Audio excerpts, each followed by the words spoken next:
Assalamualaikum. Welcome to Management Lecture. As you know, we are studying the chapter Work Teams.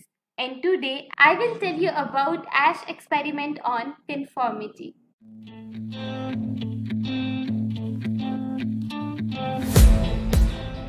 So basically, Ash demonstrated the impact that conformity has on individuals' judgment and attitudes.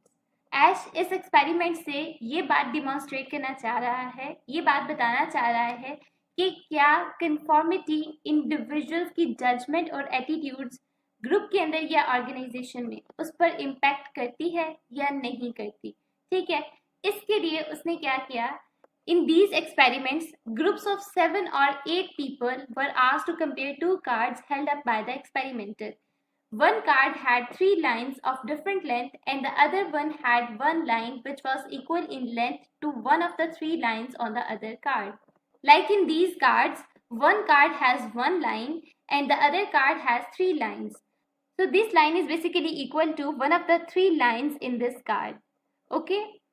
Ash wanted to see each group member was to announce aloud which of the 3 lines matched the single line. Her group member को कहा गया कि वो बताए कि ये जो single line है ये इन तीनों लाइंस में से किस लाइन के इक्वल है। ठीक है, वो ये बात बताए। Ash wanted to see what would happen if members begin to give incorrect answer. Would pressures to conform cause individuals to give wrong answers just to be consistent with the others? The experiment was fixed so that all but one of the members were told ahead of time to start giving obviously incorrect answers after the 1 or 2 rounds. Over many experiments and trials, the unsuspecting subject conformed over a third of the time. ऐश ये देखना चाह रहा था कि जब एक group member गलत answer देता है तो इसका बाकी ग्रुप मेंबर्स पर क्या इम्पैक्ट होता है। क्या वो भी प्रेशर में आने की वजह से गलत आंसर देंगे या वो अपनी बात पर कायम रहेंगे और वो ठीक आंसर देंगे। तो एक्सपेरिमेंट के अंदर ये बात प्री अरेंज की गई कि one of the group member को कहा गया कि भी आपने 1 या 2 राउंड के बाद गलत आंसर देना शुरू कर देना है, ताकि ये देखा जा सके कि आपको कितने ग्रुप मेंबर्स जो है वो फॉलो करते हैं। क्या ग्रुप मेंबर्स के ऊपर इस बात का प्रेशर है कि वो आपके जैसा ही आंसर दें। ठीक है, यानी उनके ऊपर कंफॉर्मिटी का इम्पैक्ट है या नहीं है। कंफॉर्मिटी होता है ना कि अपने आप को ट्रांसफॉर्म कर लेना बाकी ग्रुप मेंबर्स की तरह, यानी जैसे ऑर्गेनाइजेशन के अंदर ग्रुप मेंबर्स पर प्रेशर डाला जाता है कि आप भी बाकी ग्रुप मेंबर्स की तरह बिहेव करें, रूल्स एंड रेगुलेशंस को फॉलो करें, जो यूनिफॉर्म दिया गया है उस गेटअप में काम पर आए।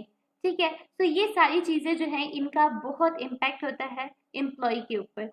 तो इस एक्सपेरिमेंट से भी ये बात वाजिया हो गई आफ्टर ट्रायल्स कि ग्रुप मेंबर जो है उन पर प्रेशर होता है कि वो बाकी ग्रुप मेंबर्स को फॉलो करें, उनकी जो डिसीजन मेकिंग है, उनका जो एटीट्यूड है, उनकी जो थिंकिंग है वो अलाइंड होनी चाहिए, which is called as group think. And later Asch का ये एक्सपेरिमेंट जो है वो वैलिड नहीं रहा। ठीक है, उसको डिक्लाइन कर दिया गया। सो आई होप कि आपको ऐश के इस एक्सपेरिमेंट की समझ आ गई होगी और आपका कंफॉर्मिटी का कंसेप्ट मजीद क्लियर हो गया होगा। So don't forget to subscribe this channel for amazing management lectures. Happy learning!